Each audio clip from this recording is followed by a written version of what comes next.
Cube Radio. Le 1er avril 1981, vers 23h30, pendant que la ville de Longueuil s'apprête à dormir, Roxane Luce, une jeune femme de 35 ans, reçoit 70 coups de bâton, dont plusieurs au visage. Cette tragédie est sur le point de laisser orphelin de mère un garçon de 13 ans, Stéphane, et sa sœur de 11 ans, Tania, une fillette handicapée.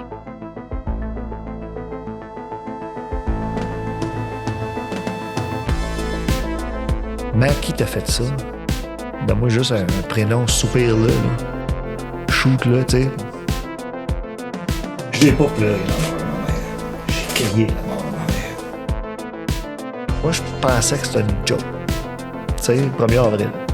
Ma mère faisait des jokes le 1er avril. Elle était bonne là-dedans. Fait que je peut-être qu'elle veut me faire un coup. Je pense que je m'appuyais là-dessus. J'espérais ça plutôt, là, que... Mais c'était pas une joke.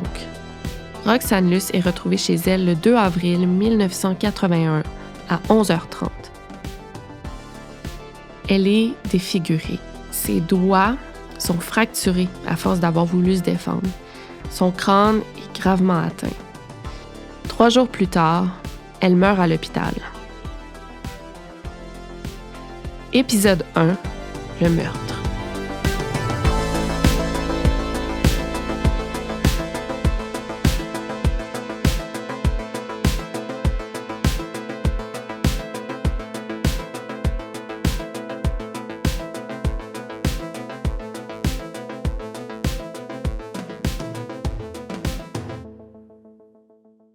Mon nom est Victoria Charlton et je suis YouTubeuse et autrice.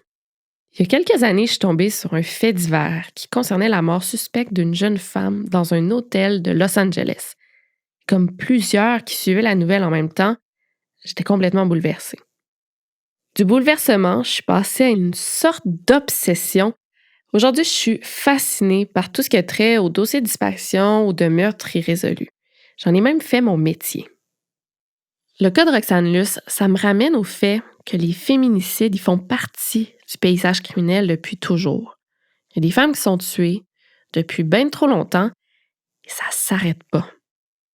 À chaque fois, les dommages collatéraux sont bien réels, comme des enfants qui perdent leur mère, par exemple. C'est le cas de Stéphane Luce. Quand j'ai rencontré Stéphane, son histoire m'a touchée. Il avait 13 ans quand sa mère a été assassinée. La journée avant le décès de ma mère, moi, j'étais à l'école. Moi, j'étais pensionnaire. Lundi matin, avant de partir pour l'école, petite chicane qui est arrivée, puis j'ai bouté. Elle m'a dit « Passe une belle semaine, Steph, je t'aime. » J'ai dit « Ben ouais, c'est ça. » Je suis parti. C'est la dernière fois que j'ai vu ma mère, ça.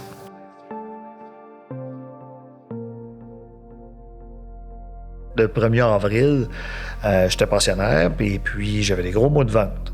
L'école tentait de joindre ma mère. Ils l'ont pas rejoint. Fait qu'ils ont téléphoné au travail à ma mère. Puis ils ont dit non, il n'est pas ici ce matin. Ça, c'est pas normal. Donc, c'est le patron qui a appelé la mère, donc ma grand-mère. Ben, elle dit, elle sera supposée d'être au travail. Elle dit, je vais envoyer mon fils voir. Fait que son frère est allé voir à la maison. Puis la porte était entrouverte en avant quand il est arrivé. Jean-Pierre Henry, le frère de Roxane, il tombe sur une scène d'horreur. La chambre est tachée de sang, il y en a du plancher au plafond et la jeune mère de famille est dans son lit, en position fétale, immobile. Et là, Jean-Pierre, il est convaincu que sa sœur est morte. Il quitte en vitesse le logement de la rue Saint-Thomas et il se rend directement au poste de police de Longueuil. Il s'est ramassé au poste de police en disant « Ma sœur est morte, quelqu'un l'a tuée. » Fait qu'ils sont arrivés là, comme si c'était pour être un meurtre. Finalement, ben, ils se sont rendus compte qu'elle était encore vivante. Roxane est découverte chez elle 12 heures après son agression. Elle respire encore. Ça relève presque du miracle. À l'hôpital, on la plonge dans le coma. Le 3 avril, à 18h40, son cœur cesse de battre. L'équipe des soins intensifs réussit à la réanimer.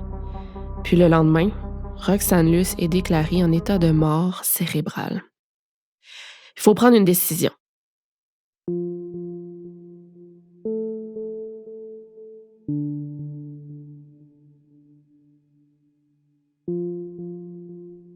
On m'a dit, ton oncle va venir te chercher. Là, je trouvais ça très drôle. Je dis, mon oncle va venir me chercher, OK. Fait que là, il vient me chercher avec ma tante, puis il commence à me dire, ta mère a été battue.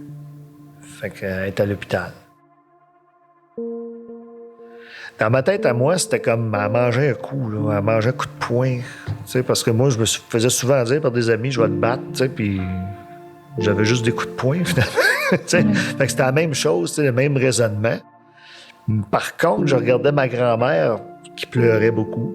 Je regardais mes tantes qui pleuraient beaucoup. Je regardais mes oncles qui me disaient « Inquiète-toi pas, on va s'en sortir. » Puis dans ma tête à moi, c'était évident qu'elle s'en sortirait. Là. Pourquoi tu me dis ça? Là, c'est le samedi matin, il n'y a plus personne qui me disait qu'elle s'en sortirait, puis ça pleurait plus.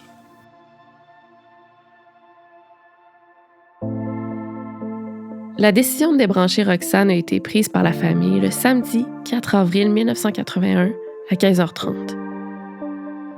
À partir de là, pendant 2 ans, le jeune Stéphane y est convaincu qu'il va recevoir un appel de sa mère qui va lui dire que c'est une blague. Pendant 2 ans, à chaque fois qu'il rentre de l'école, il demande à son père s'il a reçu un appel.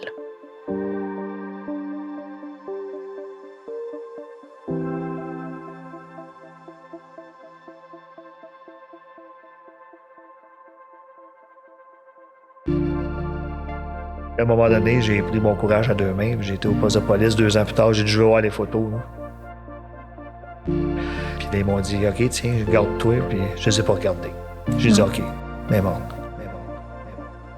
C'est de même que ça s'est réglé dans ma tête. J'avais 15 ans. C'est donc clair que Roxane a été assassinée. Et 40 ans plus tard, le coupable court toujours.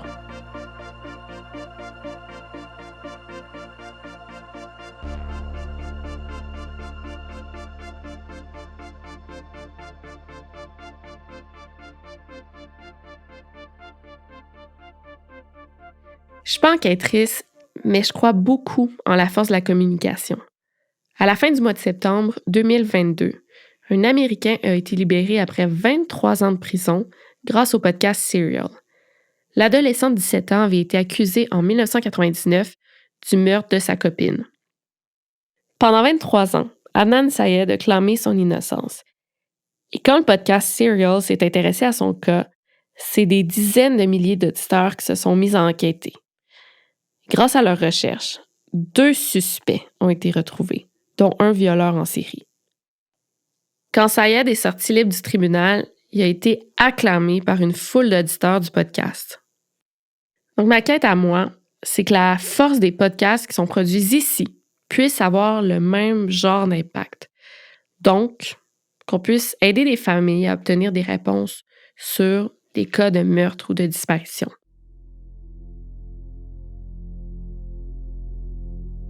Puis pour revenir au cas de Roxane, je me pose une question.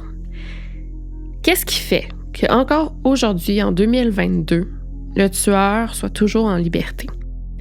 Puis là, je me demande s'il n'y aurait pas un lien avec la manière que la scène de crime a été investiguée au 2075 de la rue Saint-Thomas à Longueuil.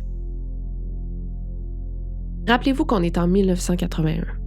Les méthodes sont bien différentes de celles pratiquées aujourd'hui.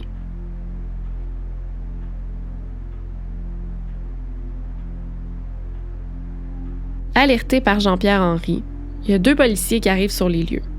Très vite, ils appellent les ambulanciers, les enquêteurs et les techniciens en scène de crime. Il y a des policiers qui sont ordonnés de vérifier le périmètre extérieur et c'est à ce moment-là qu'ils découvrent pourquoi le frère de Roxane s'est déplacé au poste de police plutôt que d'appeler depuis l'appartement. Dehors, le fil de téléphone est sectionné. Mais c'est pas tout.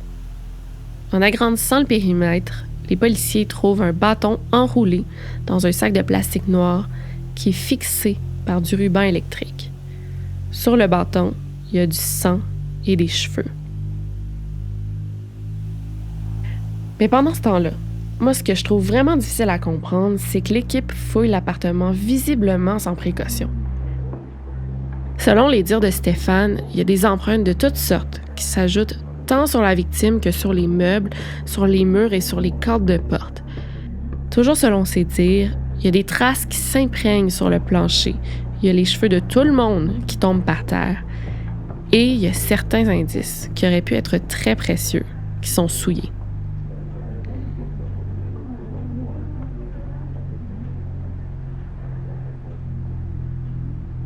Mais les techniciens y réussissent quand même à repartir avec des indices qui amènent au laboratoire. En attendant les résultats des analyses, les enquêteurs interrogent Thomas Luce, le père des enfants de Roxane.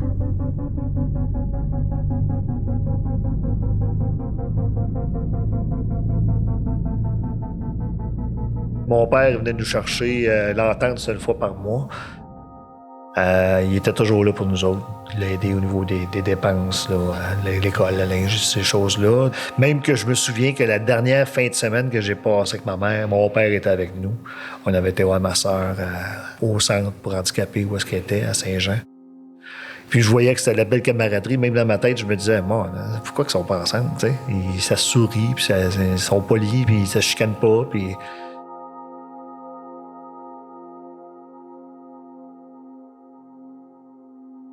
Le mariage entre Roxane et Thomas Luce dure 5 ans. Et 10 ans après leur divorce, Roxane est tuée. Tout de suite, son ex-mari est considéré comme le principal suspect. 2 semaines après avoir fait sa déclaration, une rencontre qui a duré 4 heures, Thomas est appelé à son travail et on l'invite à revenir au poste.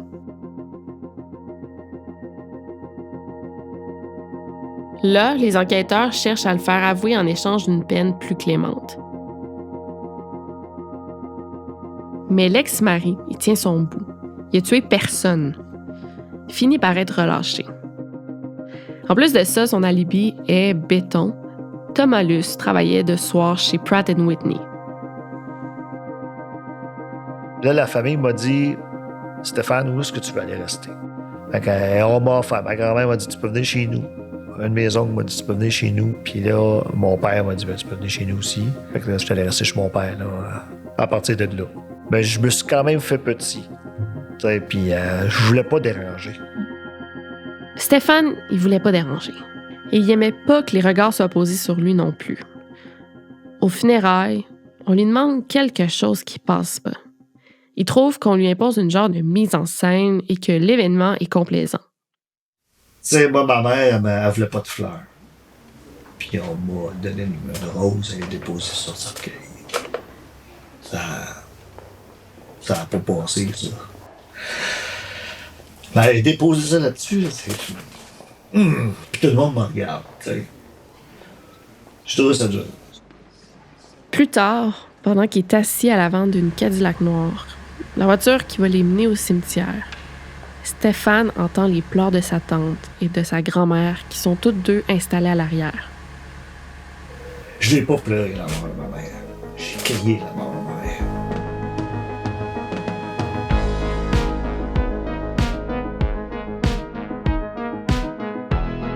J'imagine que c'est peut-être pour en arriver à pleurer cette perte immense que Stéphane, même 40 ans plus tard, il cherche encore celui qui lui a arraché sa mère. Quand il a compris la réelle définition du mot meurtre, il n'a plus jamais été capable de se l'enlever de la tête. La colère, j'ai toujours été capable de camoufler. Jusqu'à temps qu'on me choque. Puis si je me choquais à l'école, les images du meurtre revenaient. C'était dangereux.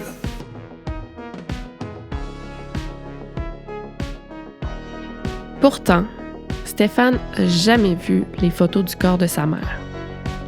Est-ce que tu les as déjà vues, les photos? Non, moi je pense à les voir. Ah ouais? J'y pense. Ça fait 40 ans, puis j'y pense. Pourquoi? Pour me redonner notre boost.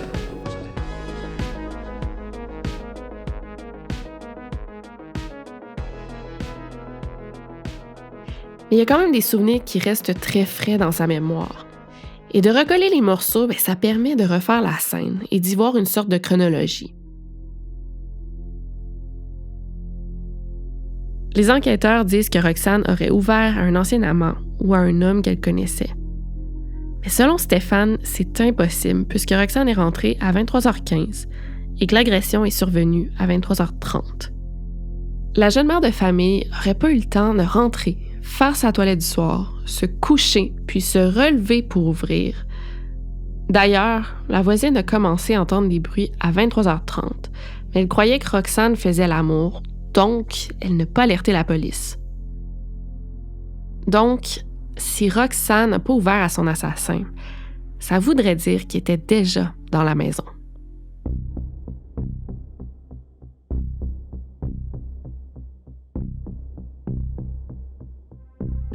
Au 4e jour, quand Roxane est décédée, c'est les enquêteurs Daniel Gagnon et Michel Viau qui ont commencé les interrogatoires. Comme la procédure l'indique, ils ont débuté par les proches de la victime. Après avoir écarté l'ex-marié, les enquêteurs ont cherché un ancien amant que Roxane appelait Maurice Chantal. L'homme a été retrouvé grâce à une photo découverte chez Roxane.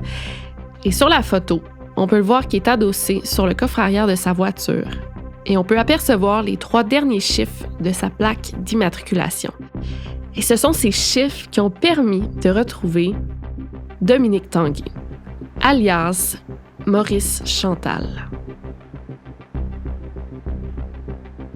Quand Stéphane m'a parlé de ce gars-là, j'avoue avoir été prise de court. Un ancien amant qui a changé de nom. C'est pas exactement le profil de quelqu'un qui a rien à se reprocher. Maurice Chantal, ils l'ont interviewé, puis c'est là, dans l'interview, qu'il disait que c'est elle qui voulait que je m'appelle de même. Mais finalement, il y avait une femme, lui. OK, c'est pour ça que... Probablement pour ça que lui a changé son nom, Ouais. qu'il a fait à croire que c'est ma mère qui voulait ça, pour pas qu'elle puisse se retracer, qu'elle dise à sa femme. Ouais. C'est ce que je pense, mais encore là, cet individu-là, je peux pas le cerner en tant que tel. J'ai jamais réussi à y reparler. J'ai essayé une couple de fois, mais ça n'a pas fonctionné. Après leur rupture, Dominique Tanguay harcelait Roxane. Il la suivait partout.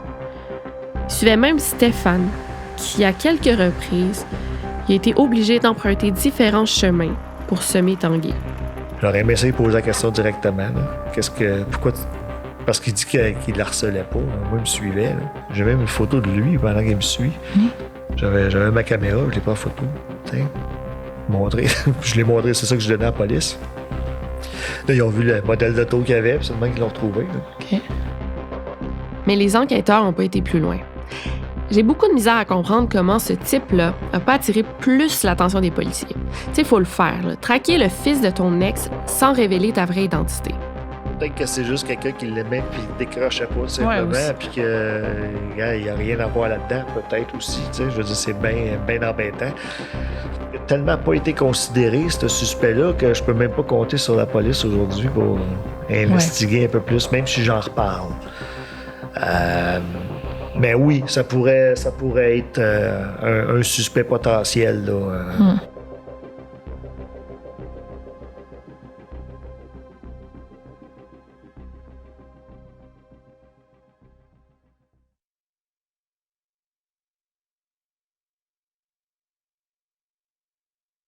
J'ai rencontré, je te dirais, de 72 à 81, 3 conjoints.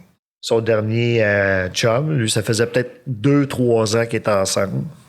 J'ai en tête 1977, 78 peut-être, là. Roxane, c'était une femme indépendante. Elle n'a plus jamais réhabité avec un homme après son mariage. Elle voyait ses amoureux en semaine et eux la visitaient le week-end quand Stéphane rentrait du collège. Et c'est comme ça que Stéphane a rencontré Steven, qui a fait partie de sa vie pendant un moment. Mais ça, c'était un homme qui était quand même calme. Il parlait juste anglais. Il avait pas l'air à m'aimer.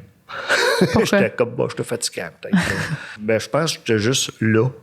Puis il aurait aimé ça être tout seul. C'est plus ça le problème là, quand j'y repense avec le recul d'aujourd'hui. Comme bien des amoureux, Steven voulait passer un maximum de temps avec la femme qu'il aimait.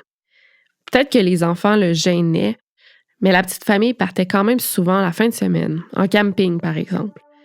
Même la petite Tania, lourdement handicapée, faisait partie des expéditions.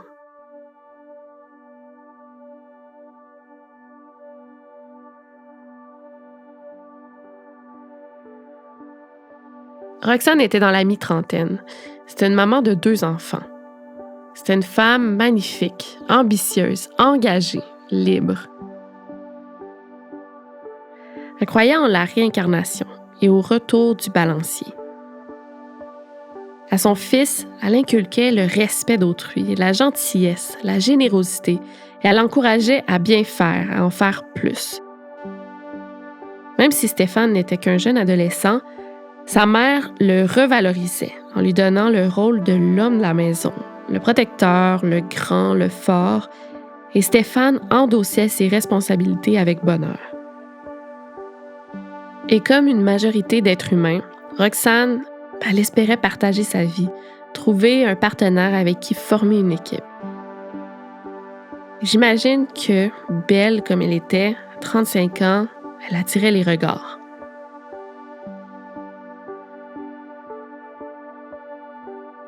Son chum, Steven, c'est lui qui a montré la photo. Ce gars-là était photographe. Quand je rentrais chez eux, il y avait que du stock de photographie.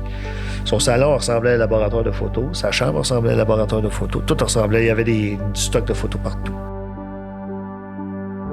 Roxane est devenue passionnée de photographie. C'est une passion qu'elle a d'ailleurs transmise à son fils. Ensemble, ils partaient à pied dans la ville, ils passaient des heures à capturer des images qu'ils développaient le soir dans la chambre noire qui s'était installée.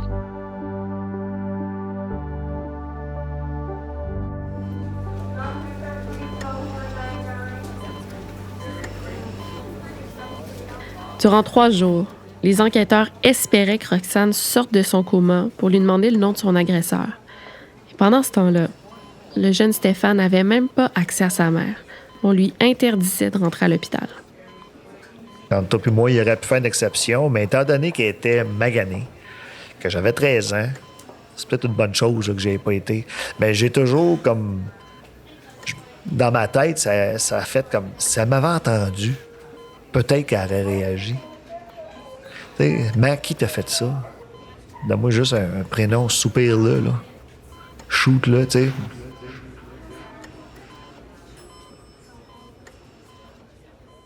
Mais malheureusement, Roxane s'est jamais réveillée. Et comme dans plusieurs affaires de meurtre, les suspects potentiels sont nombreux.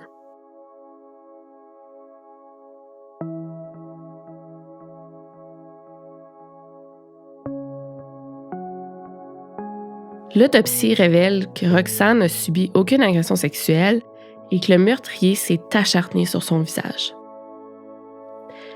Est-ce qu'il voulait briser sa beauté, l'effacer pour toujours? Est-ce qu'il s'agit d'une autre victime de cet amour qui haït? Est-ce que le crime passionnel existe ou est-ce que c'est un crime sexiste? Est-ce qu'on peut aimer tellement fort au point de préférer voir l'autre mourir plutôt que le regarder vivre sans nous? Toutes des questions encore sans réponse et le temps passe. Moi, j'ai des doutes. Puis moi, je suis à la recherche de la vérité, pas d'un coupable.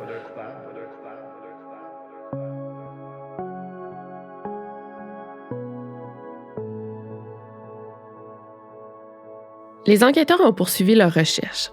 Et après avoir questionné la famille, ils se sont tournés vers les circuits d'autobus et de taxis qu'empruntait Roxane. Ils sont tombés sur un chauffeur d'autobus qui l'aurait fréquenté seulement quelques jours. Malheureusement, encore une fois, la piste mène nulle part. Là, on est dans une impasse. Son fils Stéphane, son ex-mari Thomas et toute la famille restent sans réponse. Le dossier est classé en décembre 1982. Mais Stéphane n'oublie pas. Il reste avec le meurtre de sa mère dans la tête. Et ça, à tous les jours.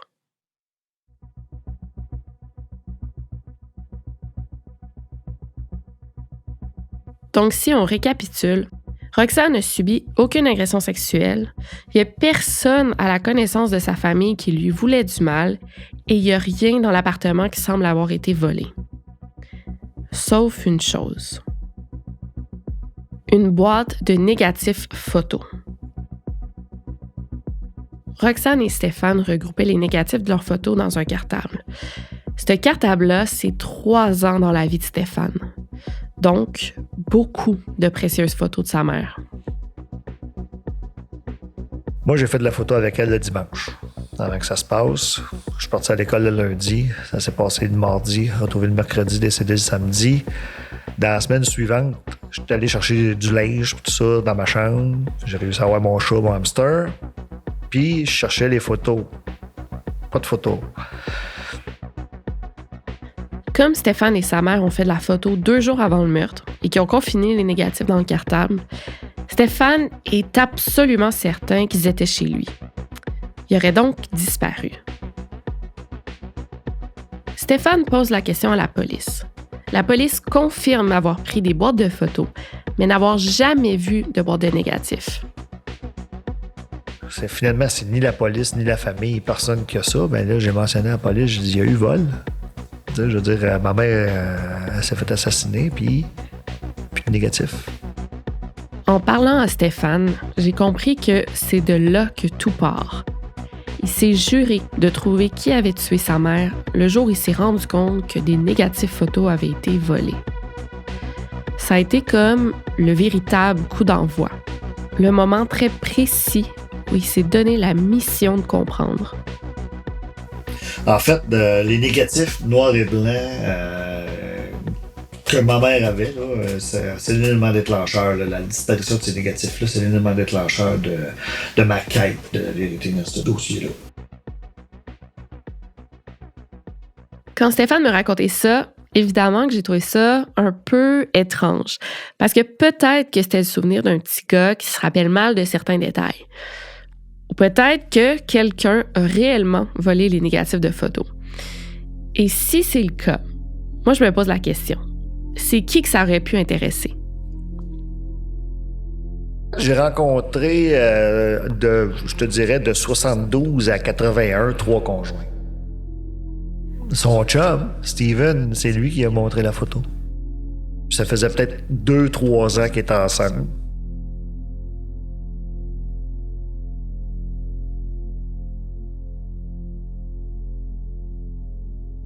Elle l'aurait laissé, puis il n'aurait pas accepté ça. Ma mère, c'est une belle femme. Puis quand ma mère disait « décidait de quoi », elle décidait de quoi. Il n'y avait pas de revenez-y. Je sais qu'il l'aimait. Là. Il avait l'air de l'aimer quand même beaucoup. Là. J'ai toujours trouvé qu'il était colleux là, sur ma mère. Ma mère était plus indépendante. Fait que si elle a décidé à un moment donné, elle dit non, enough is enough, là. Il stay home, mais là, ça, il aurait peut-être pas pris ça, là. La relation entre Roxane et Steven dure plusieurs mois, voire 2 ou 3 ans. Puis vers la fin, Steven commence à consommer un peu d'alcool. Rien d'énorme, mais assez pour que son caractère change. Il serait devenu psychologiquement violent. Puis ça, Roxane le tolère pas. Ma mère, c'était une femme qui avait quand même une certaine fierté. Puis probablement qu'elle n'a pas aimé le fait qu'ils prennent de la boisson régulièrement. Parce que c'était pas quelque chose qu'ils faisaient au début. Je me souviens qu'il n'y avait pas de bière à la maison au début. Puis à la fin, il y en avait régulièrement. Fait que c'est peut-être quelque chose qui tapait sur le nerf. Roxane a donc averti son fils qu'elle allait quitter Steven et elle le prépare parce que sa décision est prise.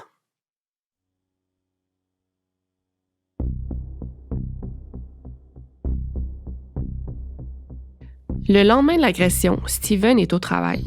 Il prend aucune nouvelle de son ancienne amoureuse et questionne même pas les enquêteurs quand il apprend sa mort aux nouvelles. 2 ans après le meurtre, Stéphane décide de se rendre chez Steven. Par curiosité, mais c'est surtout parce qu'il sait que les policiers le soupçonnent. Faut dire que la première fois que j'étais le voir, c'était en 83. J'avais 14 ans. Puis j'ai été avec un de mes amis, puis j'ai dit, je vais aller voir le gars qui aurait tué ma mère. Voilà comment est-ce qu'il est, tu sais, ce qu'il fait. Puis quand je suis arrivé là, je parlais pas plus anglais, fait que la conversation était comme à 0. Mais il y avait plus de stock de photos dans son appartement. C'était juste du stock d'armée. Des sacs de couchage, des walkie-talkies, toutes sortes d'affaires d'armée. J'ai dit, mon Dieu, OK, c'est plus le même gars partout. Puis il avait les cheveux courts, puis de barbe, puis tu sais, il y avait une brosse. C'était pas méconnaissable. Mais ces réponses sèment un doute dans la tête de Stéphane, qui a pris connaissance du dossier d'enquête des années plus tard. Steven mentionne que ses passe-temps sont la soudure et le body de char. Mais selon Stéphane, Steven, il n'y a pas de voiture puis il n'y a pas de garage.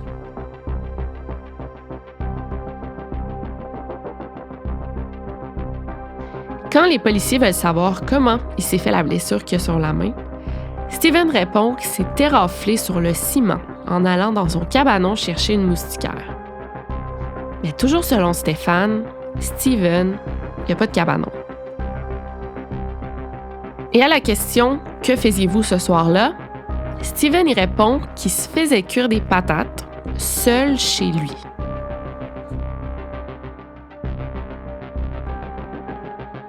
Si c'était pas assez, Steven refuse de passer le test du polygraphe.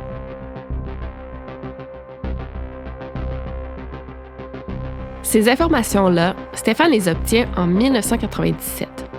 Et à ce moment-là, il vient tout juste de retourner voir Steven, qui est toujours l'un des suspects dans la mire des policiers. Ce qui m'a marqué, c'est qu'il m'a dit « Ça fait 16 ans que j'attends que tu viennes me voir. » Moi, j'ai répondu « Ça fait 16 ans qu'on me dit que tu as tué ma mère. » Fait que j'avais pas le goût de le voir. Ben oui. Donc, si on résume le tout, Steven, c'est le dernier amoureux de Roxane. Puis avant sa mort, il venait tout juste de se séparer.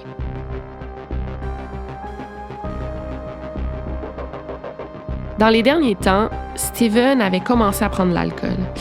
Son comportement changeait et il était de plus en plus agressif. Quand le jeune Stéphane de 14 ans décide enfin de frapper à la porte de son ex-beau-père, il remarque que non seulement il s'est physiquement métamorphosé, mais qu'en plus, tout le matériel photo qui envahissait son appartement avait disparu, remplacé par de l'équipement de l'armée. Dans son interrogatoire, Steven aurait menti sur certains aspects de son quotidien, puis il n'est pas capable de fournir d'alibi solide. Et finalement, plus tard, il refuse de passer le test du polygraphe.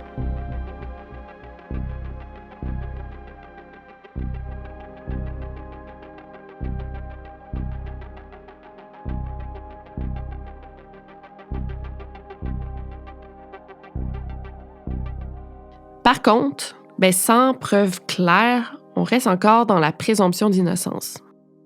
Visiblement, ce que les policiers ont ramené comme indice le 2 avril 1981, ça n'a pas été assez suffisant comme preuve pour inculper qui que ce soit. Ou bien, est-ce qu'il s'est passé quelque chose avec ces indices-là pour qu'ils puissent jamais être utilisés? En fait, ce que je vais me rendre compte, c'est qu'il y a beaucoup d'éléments étranges dans ce dossier-là. Ma mère, elle croyait beaucoup à la loi du retour, là, puis je me disais, ouais, c'est quand même étrange. Stéphane détient la date de naissance de Steven. Aujourd'hui, il aurait 71 ans. Est-ce qu'il est toujours vivant? Et si oui, qu'est-ce qu'il est devenu? Qu'est-ce qu'il a fait dans les 40 dernières années?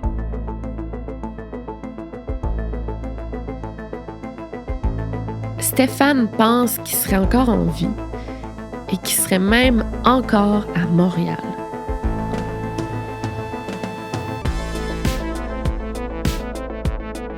À la recherche et au scénario, Véronique Marcotte. Dominique Plante à la musique, design sonore et montage. Pascal Hugo Caron-Quentin à la réalisation. Le tout est une production du Studio SF et de la société de production Cube Radio. Je suis votre animatrice Victoria Charlton et rendez-vous au prochain épisode pour la suite de cette histoire.